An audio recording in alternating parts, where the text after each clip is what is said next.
The other day I was looking at my cutting board. Not a brewer, not a grinder was on it. And I'd be totally lost without those items. And that's when I started to get a little torn about the whole situation of gear, instruments, and all that good stuff. I also thought about, like, how did I get here? I thought I was just making a cup of coffee. You know, something that you put water in, probably play around with temperatures, play around with grind size, and you just drink it.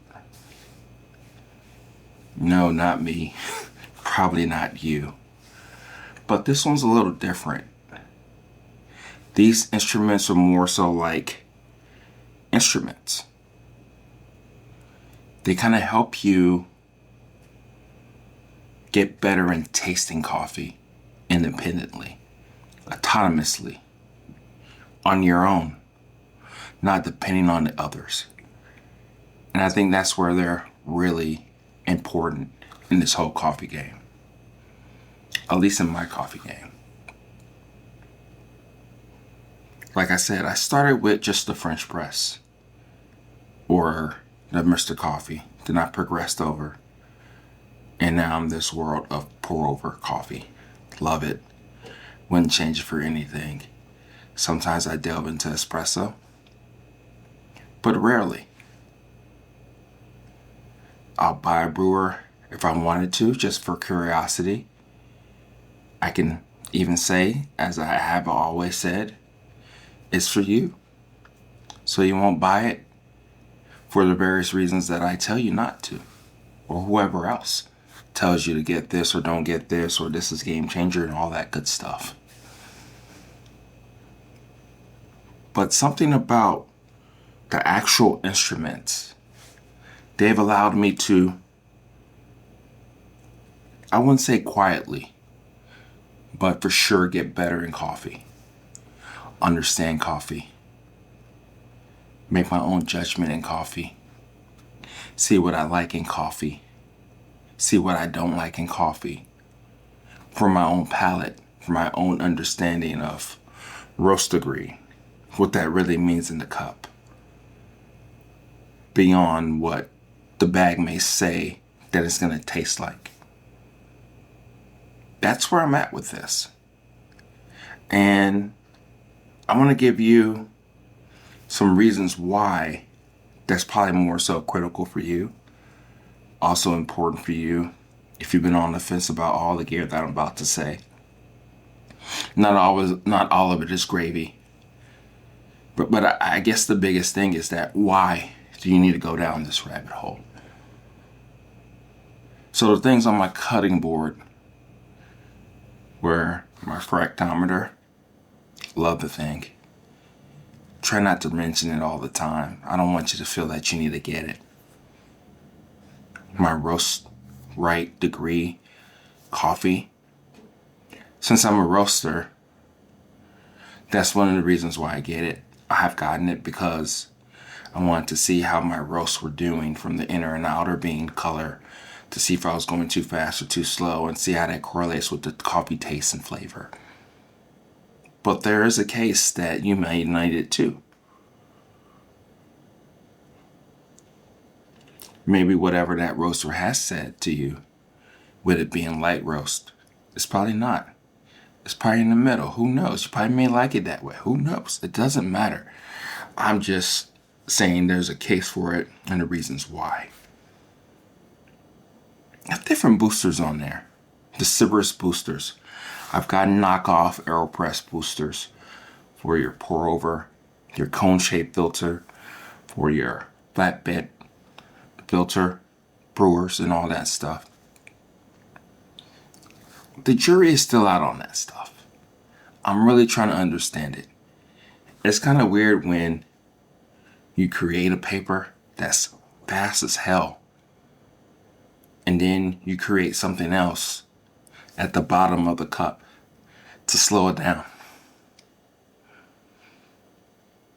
Does it make a difference? It does something to the cup.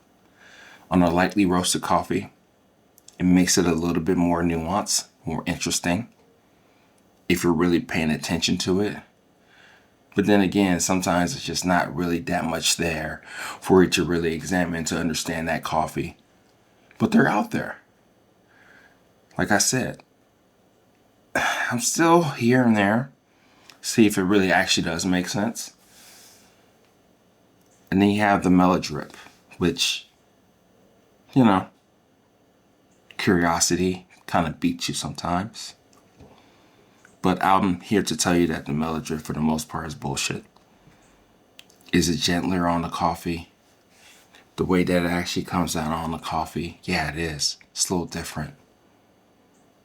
Is it more subtle? Yes, more subtle. You can taste the difference just slightly. But there's less control with it if you really think about it. Now, somebody may say that the Hario Drip Assist is more so the same thing. But I beg to differ. Does it rain coffee on your bed? Yes, it does. Does it probably have a narrower footprint because of the way it's actually designed? Sure. But it keeps you honest. It keeps you moving in the right direction. Sometimes you wonder if it's you or the recipe or whatever it may be. But it allows you to keep things consistent. It allows you to try different recipes and see which one you like more without you being the bottleneck or the problem in the whole situation. I really do like the Hario Drip Assist. It's probably one of Hario's best items, whatever.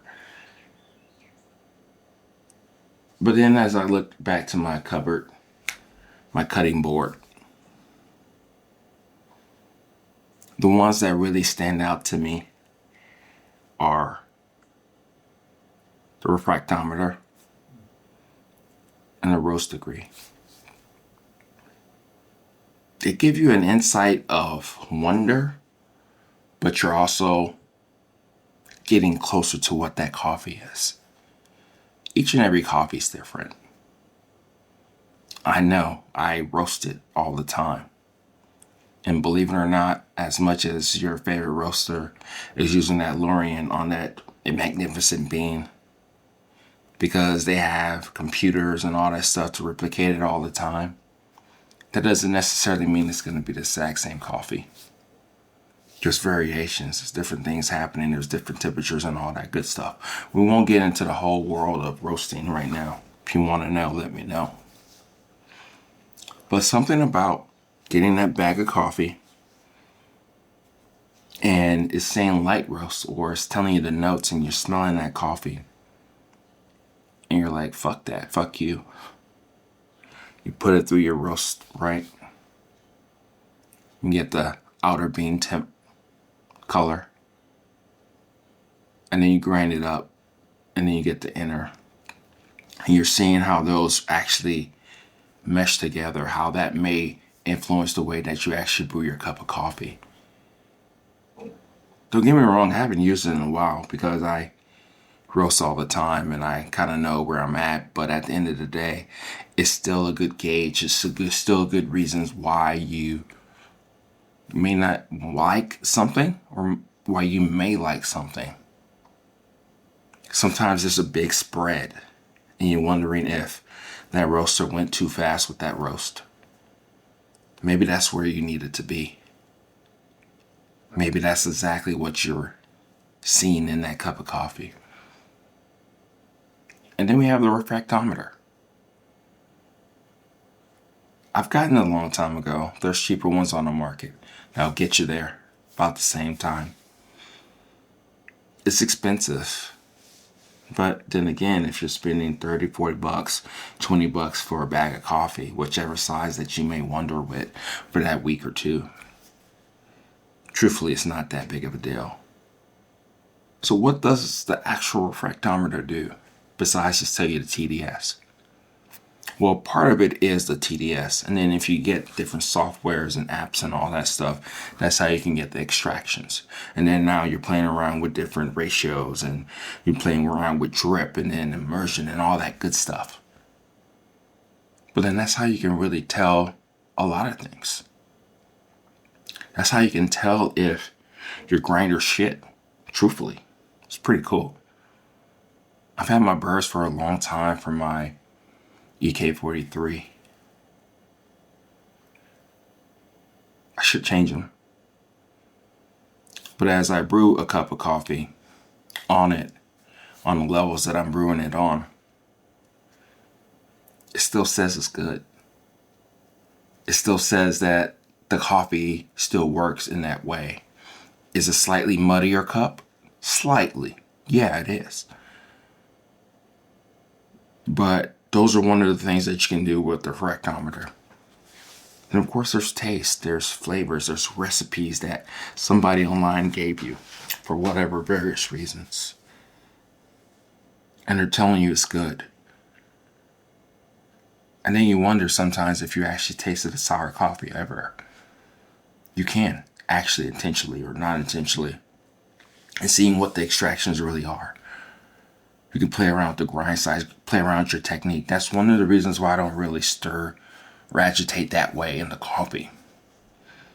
Because it's inconsistent. 1 minute you're at 1.5, the next minute, if you're feeling happy, you probably won't care as much, you're at 1.2. Probably that's why a circle pour, center pour, and all that stuff doesn't really matter as much to me. That's probably why temperature doesn't really matter. I mean, temperature does matter, but I guess what I'm saying is time doesn't really matter. Is it an indicator? Yeah, it is. It truly, really is an indicator of how fast the coffee is drawing down. But then if you're not really paying attention, you start thinking about that coffee. Because every coffee is different. Those are different things that you can get done or understand with the refractometer. It's like, it's my journey. These are what these tools have done for me. It's allowed me to be as objective when I hear somebody say, try this, do that.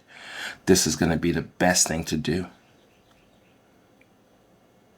It's autonomous. It's my journey.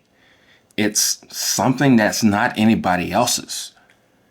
And that's what I'm trying to share with you right now. That's something that you can take away with and be like, damn, he's right. I'm right most of the time, but you know what I'm saying. It is my journey. It doesn't matter what somebody else says to me. I can try that recipe for myself. I can see where it's at and all that good stuff. And when I do, I can say yes or no, or probably try to implement it into my system, into the way I make my coffee, into my routine and all that stuff. And that's where this stuff shines, really. I was thinking about it, and it's got me interested in coffee a lot longer. It's got me to try different things, to try different experiments, to see what others are doing and not what others are doing, and try my own different experiments, because now I actually have instruments and gear to help me understand the taste of coffee. I can taste the coffee now. For instance, in my Sculpture 78 SS, we gotta work on that name. Timor. And I could grind the coffee. And I could sit there and ponder and just drink the coffee. And wondering why, at a 15, almost at the coarsest setting of that grinder, that I'm able to extract the fuck out of the coffee. And it's not bitter. It's trippy. It goes beyond all the things that I've learned before. Or even some things that I've learned online and all that stuff. But I'm learning it for myself. I'm seeing it for what it is for myself. And that's the kicker here. Those are the variables that I care care about and try to understand as much as I can. And that's why I have the instruments. So I want to leave you off with this. You don't have to get anything. If you're on the fence, stay on the fence. If you're curious, probably sure. There's probably cheaper options out there. There are. That will get you 80, 90% there, or even 100% there.